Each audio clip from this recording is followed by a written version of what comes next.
Good morning. We are live. This is episode 79 of umbraCoffee, and we have a wonderful guest today, Marc. Hey, Marc. Hey, everybody. Hey, Callum. Thanks for having me. How's it going? Quite good, actually. We have fantastic weather, so it's actually a good idea to sit inside and code. So I'll be very honest. What? I am sat here wrapped in a blanket. It's really cold. It is. It's raining here. It's horrible. Now we have so much sunshine that we had to lower the blinds and block everything out. Well, I'm going to jump on a plane over to Germany as soon as I possibly can. As soon as you can. But let's probably better start with some news already. Yes, let's do that. So it's been a pretty busy week. It seems like everyone has kind of been getting back into the focus of work after Codegarden. Yeah. But something really struck me yesterday. Did you see Stefan made a small announcement on Twitter? Yeah, just a tiny announcement. I'm not kind of an insider, but it caught me totally off guard. Yeah, I mean, I think I said to a few people on Slack, and he's also said it in his blog post, that he's been at HQ for full time for 4 years, and now with V8 launching, and he's been so deep involved in the project that he wants to just step back and get more involved in the community, and I can totally understand why. And there's a huge amount of very supportive people on the Twitter comments saying, "Oh, you'll be missed." Everybody on this tweet.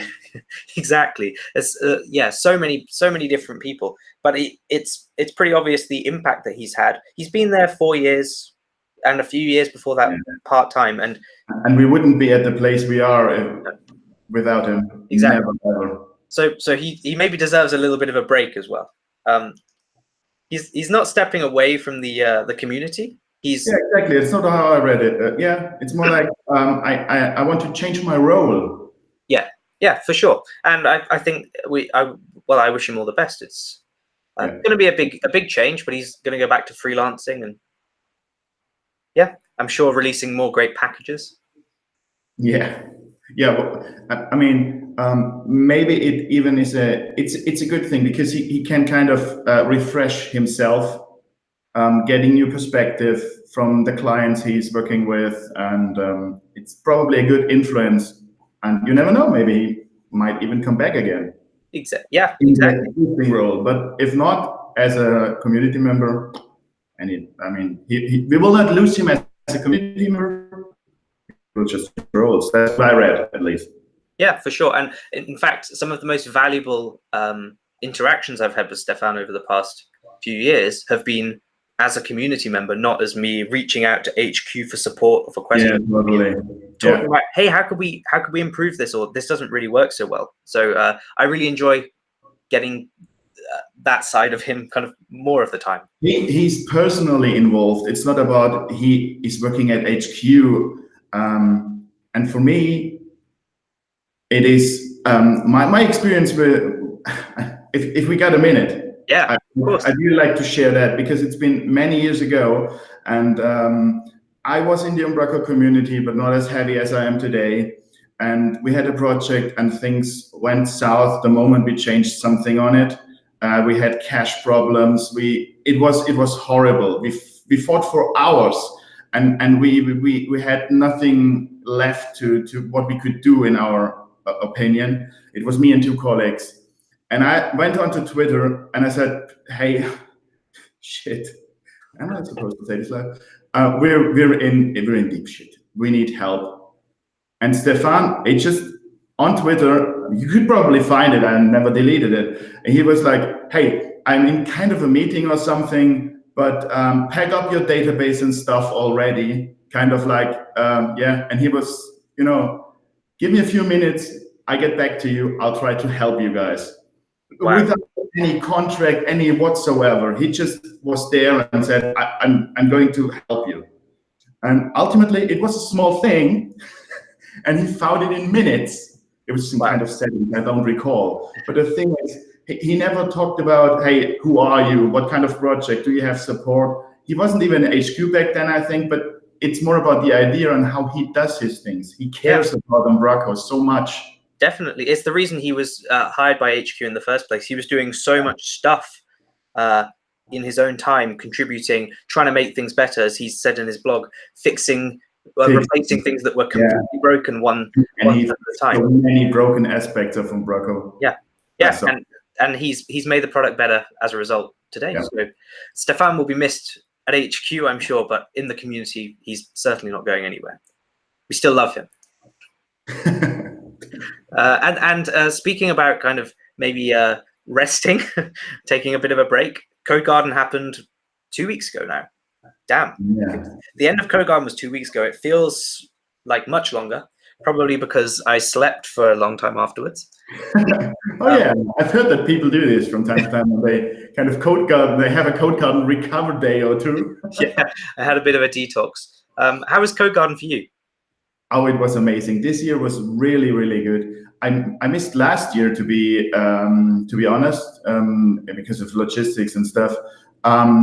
It was so good to be back, feeling the vibe. And this year I had attended a few very good talks, broad, not just code, but yeah. Plus the talks were amazing. I've sat down for sometimes an hour with people, and we talked about some concept or some idea. Yeah.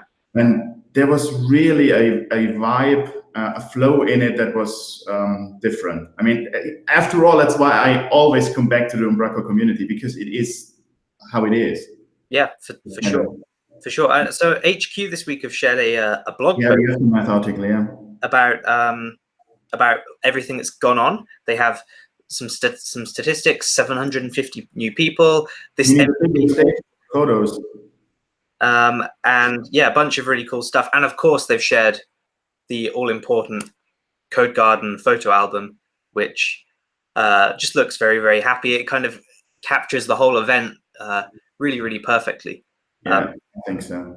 Yeah, the whole atmosphere. I mean, you get to see all of these sleepy, hungover-looking people. Yeah, if you scroll a bit down, on day one, most of them are pretty fit-looking, but yeah, exactly. And so they've shared all of the pictures from throughout the event. There's some really good stuff in there. Actually, I wanted to highlight one thing whilst I could, because Carol shared a tweet earlier in the week, which I think just again captures how well Codegarden represents the community. It's the picture of the Codegarden women from 2016 and now from 2019. So there's maybe 20 people in this 2016 picture, and the 2019 picture is people falling off the stage, which is so cool. The best sign. I mean, kind of we're getting there step by step, but we're getting there. Yeah, and I said it last week. There was someone who said they felt like they might be a bit of an outsider because they're not a back-end developer, but actually she felt really represented at the event. And the same goes for, you just see all these fantastic people being brought back into the community, joining the event. It's really cool. Yeah, plus we shouldn't focus too much on just hardcore back-end kind of developers, because the ecosystem is so broad. Umbraco should be kind of the same. I mean, all the events should be as open as Umbraco is for everybody. Yeah, absolutely. And in the interest of being open and sharing, so there's been countless blog posts about people's Codegarden experiences. I think I saw someone earlier in the week say, is it mandatory that I have to write a blog post about what I experienced? Because it seems everyone's doing it. Yeah. I have not written one. I like reading them. You like reading them? Yeah, I like reading them because if I find that somebody seconds my opinion on a talk or something, that kind of even validates my attendance of it, like, okay, it was not just, I was not the only one thinking the time was worth it. So I like reading the blog posts and finding the talks I attended in there. Yeah. It's great as a speaker being able to see someone saying, oh, I really like this bit of content, I like this talk, but also from someone that's maybe never been before, reading these Codegarden blog posts, you're going to get a bit of a FOMO, fear of missing out, of wanting to be at this event. And actually, it's good from a marketing standpoint, because I want to be there next time. Exactly. And so this week, two that I pulled out, again, Carol's getting, I think, her third mention of the of the episode. I pulled out, Carol's done a nice wrap up of everything that went down, the talks she went to, the non-coding things, the ladies of Codegarden, as we've already mentioned, and a bunch of stuff like the retreat, and also Mike Macy, who bagged 3 awards, I think, during the event, has spoken about his journey to Codegarden, his trip to War Pigs, a lot more of the social side of things, but then also the talks he enjoyed. Yeah, some really. After all, it is a social event. Yeah. I mean, yeah, I don't think you can really classify Codegarden as a classic conference. I mean, it's not so rare anymore these days that things are more social, sure, but still, I think Codegarden has an edge. It's not your average kind of industry meeting or something. Definitely, and you've come to a really good segue, because I wanted to share. I shared this picture earlier in the week. Yeah. This is the potential next Prime Minister of the UK, but he's Boris Johnson. He's been around a long time, and Niels. And I was asking who wore it better. It's both of them being winched by a harness. But I think this just captures how this is totally not a normal conference. This is the kind of insane stuff that goes down. Yeah, it was, and it took longer than all the pictures really show. Yeah. It took quite some time until he was on stage. He was hanging up there in the beams for about 20 minutes whilst they were setting it all up. It was yeah, I haven't looked up so much, so. Wow. Okay. I think we have successfully blown out our Codegarden blues. We've reminisced about all of the stuff that happened. It was a really great time. But maybe let's talk about something I'm hugely passionate about and interested in, which is the grid, or block-based editors, or making the CMS modular. And you have done something fantastic this week, which is kind of the reason why we have you on.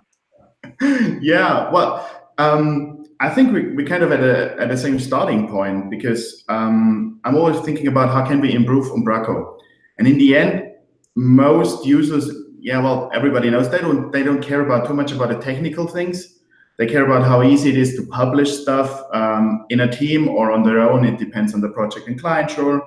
And RTEs, on the other hand, at least tiny MCE, which we have in right now, it's not really bad or something, but it looks dated. You can switch the mode now, which helps a lot, to this floating toolbar, which is good. It also loads fast because it's no longer an iframe.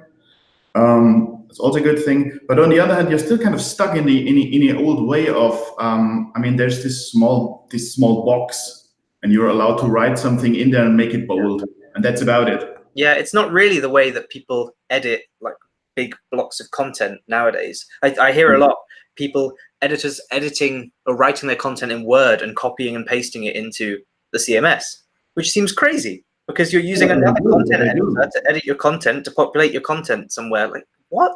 Let's just make the experience.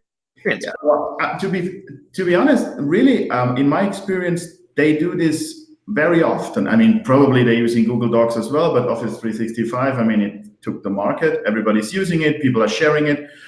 For instance, we use a lot of OneNote for content writing, because you can collaboratively work on it and you see everybody typing and copying and pasting. So I think it's also good to have these tools for content creatives to work in, but then again, they need to put it into the CMS. You can try to technically achieve that using APIs and stuff, or you just provide them with kind of a better interface. That's where I started. And actually, Editor.js, I did some kind of implementation a few years back. It was, I think, in 2014 or 15. It was called Sir Trevor. You probably have maybe heard of it. It was a block-based editor back then. It's now kind of deprecated because there has been no development of it whatsoever or greater.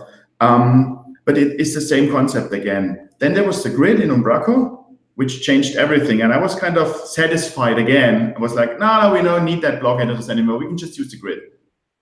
But yeah, it didn't work out so well as I thought. Because if you provide people with the grid, you know what happens. They start to lay out, and users shouldn't lay out because things happen. Yeah, and don't get me wrong, but yeah. And block-based editors, they have this problem, in my experience. Not meant to make this a monologue, but I would just make this point. They have clumsy interfaces, and everybody's so focused on being so good at providing cool data that nobody talks about the clumsy or clunky interface, like having to click always a plus, or, you know. Yeah. And this is where Editor.js was different. The first time I saw it's the new version 2.0 they released a few weeks back, and I realized you can just type like in an RTE and press enter and just write your stuff. Well, I mean, let's have a look at it, because we're talking a lot about this Editor.js, but people probably can't see the value or the difference to the tiny MCE editor that we have come to love / hate, and what this does that's better. Yeah. So you've built an integration of this Editor.js library, an open source editor, yeah, exactly, as the editor for V8. Have a look at the original page for just a second. So this is actually the project. You can see it? Yep.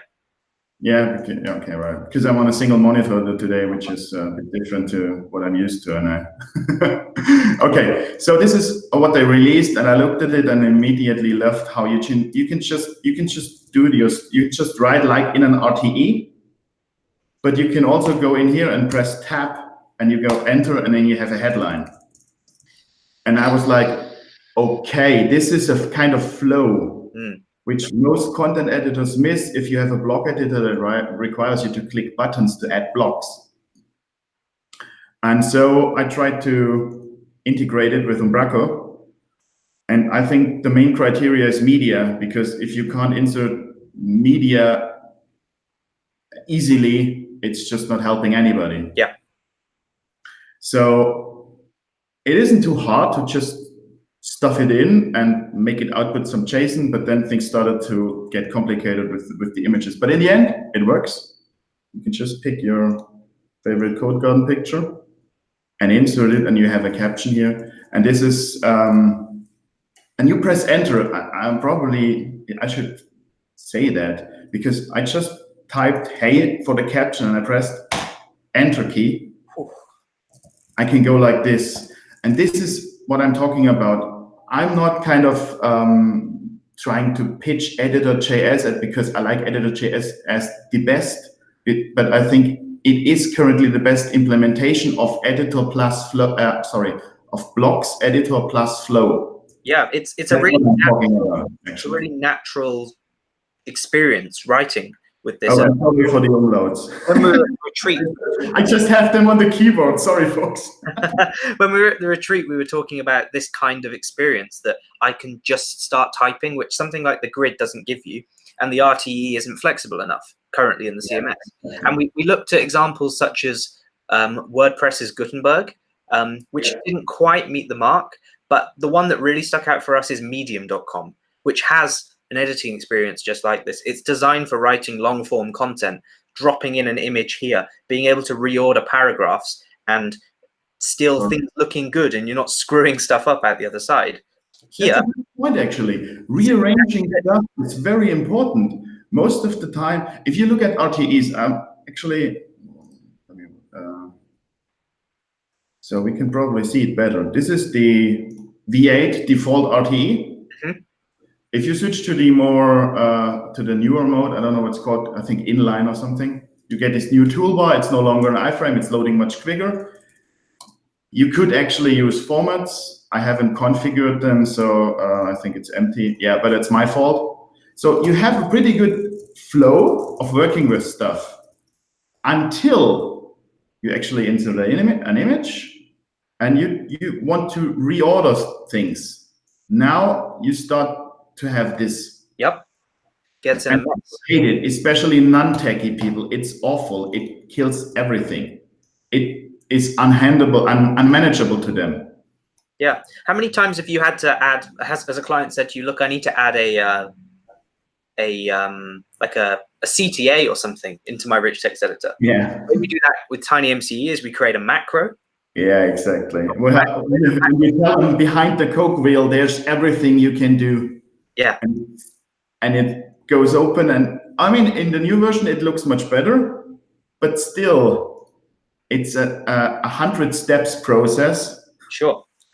Whereas with Editor.js, you could effectively create a custom block, and that block then is just your call to action or whatever you need it to be. Right, and you can easily do so. That's another point. But I think rearranging is the biggest point if you think about the different roles. If I recall correctly, Mark Goodson wrote on the RFC on editing on GitHub a few days ago. Very interesting definition of different roles. He wrote, for instance, there are content editors, more or less rearranging and styling content, probably revising it. And then there are people typing content and creating content from scratch in there, at least that I recall. I think, Mark, if I put it wrong, let us know. I'll find a link to his point and we'll... Yeah, please do. I think at least that's what I took from the discussion. And I think that's a point. You don't have to think only about creating content, but also about rearranging. And this is where it gets difficult with TinyMCE. Whereas if you go for the editor experience in, oh no, this is a different one. I'll show probably later. But if you have it here and you go, let's insert a headline, whatever, yeah. Plus we insert an image. You can tap and press enter, and you can use just the keyboard. Yeah, as I said, a really natural way of like how people would do something in Word or how people would do something in exactly. So let's see how long I can. No. it looks really, really cool, and it's, as I said, something we're already been discussing in the community with the RFCs for the new editing, the new proposal for a block-based editor, or even a mechanism for storing this kind of data centrally. So it's perfect timing that this has come to light, and I think it's, as you said, a truly great editor experience. It's definitely a viable option to get that into core, but the package that you're actively working on is looks pretty cool, and you've put it up on GitHub, I believe. Yeah, I put it up there. It's probably not super easy to get started with because all the moving parts, you know, there's no package, no NuGet, no nothing right now. But you said before we went live, it's just you right now. So it's just me right now. Well, actually, I have a coworker that's helping me. He's just on vacation. So if he's back, he will probably help me a lot with the implementation of the backend side, because we're aiming for the iContent element implementation. Yes. So that every block is an iContent element. So you can filter, if you want to render a quick mobile view, you can maybe, I don't know, omit kind of video media and replace it with a button or something, because you can filter everything. Yeah. Also, yeah, these kind of things. Yeah. Yeah, but that's right. Everybody's welcome to join. Actually, I mean, it's under kind of a company GitHub, but it's not that way that I want to brand it or something. There's no namespacing, no mentioning of any company or whatever. I'd like to have it as a kind of an hour package, to be honest. Nice. Yeah. It's not about me trying to make headlines or Mind Revolution as the company or whatever. It's really about making Umbraco better. Yeah, and so it's on GitHub. It's free for people to contribute and get involved. And you need some help as well, because it's just you. I was about. I mean, I just take the opportunity and do it now, because I want to do it a bit later until there's more finished. But I could use help from people that are more experienced in, for instance, package creation. They could probably automate it or something. I can as well. I mean, there is a ton of blog posts out there, don't get me wrong, but it takes me hours to do it. Yeah. Whereas if any of these guys, let's put it this way, or gals, they could probably just copy over their stuff, insert all the fill out all the blanks, and it gets created. You know what I mean? Yeah, that would be really cool. So we'll post the link to the GitHub, and if someone maybe is one of these package experts, they can help out. Let's quickly jump to some other news. If you stop sharing your screen, I can jump on and have a look at what has happened this week with Skrift. So Skrift brought out their 50th issue, I believe. This is unbelievable. Yeah, 50 issues. That's a lot of content, and they're doing a fantastic job. We have a great post here from Tiffany, who we had on last week as part of the accessibility team, talking about all the stuff that they've been doing. I think a block editor or this improved rich text editor goes a long way towards improving accessibility of that too. Yeah, because you can do more with the content, because you know more about it. It's less markup and more data. Exactly. Definitely, it's more about the data than the output. And Paul Seal also did a post about how the various different ways of using Models Builder. He's said more than one way to cook an egg. I like that title. I actually like the title very much. It's very good. I wonder how long it took him to come up with that. Yeah, but he actually is also. I mean, just about the Skrift thing. I think it's an amazing initiative, because this is really what this community needed back then, and they just did it. They just started it to have a media kind of like our own media in the community, so you can reach people in kind of a centralized way, and not just by HQ. Yeah. You were asking a minute ago for some help with how I can get this package released. And well, there's probably a Skrift article out there that will give you some help with what's doing. It's a fantastic. Actually, I have it bookmarked because I need to make. Well, the last time I really made a not internal package was in 2015. So I thought maybe not copy the code, but start reading some fresh article on it and read up on the topic. So yeah, awesome. Last week we also had a guest on. It was Rachel, who's part of the accessibility team too, and she has been featured in this month's uProfile. So if you want to learn a little bit about Rachel, you can go and have a look. I didn't realize she'd done underwater horse riding or jumped out of a plane. That's I was really impressed. I would not be able to do that. Exactly. I couldn't pull that off. Okay, wrapping up then, we've got a couple meetups coming up this week. Do you have a local meetup? Where are you based actually? On the 27th in Stuttgart. Still a bit to go, but yeah, end of the month. Cool. We have only 3 signups so far, so hey, come on, people! Is it vacation time already? 3 signups! Wow. We'll post a link here, and if you're near-ish to Stuttgart, then go along, and I'm sure you can catch up with Marc. We've got the London meetup happening Thursday next week, as well as the Surrey meetup in the UK happening Thursday next week. Then I'm actually out in Norway for a bit. I'm going to be in the Oslo meetup, and I'm going to show off V8 running on a Raspberry Pi. And I think then the following week, later that week, there's the post-Codegarden Danish meetup at HQ, and also a meetup in Liverpool about Codegarden. There seems to be a lot of post-Codegarden meetups. And then, of course, your Stuttgart meetup towards the end of the month. Post-Codegarden meetup as well. Yes. Yeah, but not everybody has the chance to visit Codegarden, so I think it's a good practice and a kind of a tradition for meetups to just wrap a Codegarden kind of up and provide all the info, the bits and pieces, and all the news. Definitely. Well, that's actually all the news I'd gathered. What are your plans for the weekend? Are you going to be working a bit more on Editor.js or enjoying some of the? Well, I'm going to with my son for he's playing at football club, so I probably lose a few hours watching him, but I enjoy that very much as well. So I got to do both.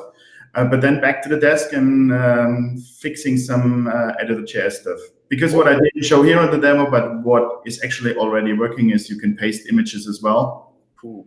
And it opens the media dialog after you pasted the image, receive the upload, and you can select the folder where it goes into that. Wow, that's really, really clever and hugely powerful. Again, it's more about workflow and that sort of stuff. Yeah. I guess as well, you're open to some feedback on how we can improve the workflow. Totally.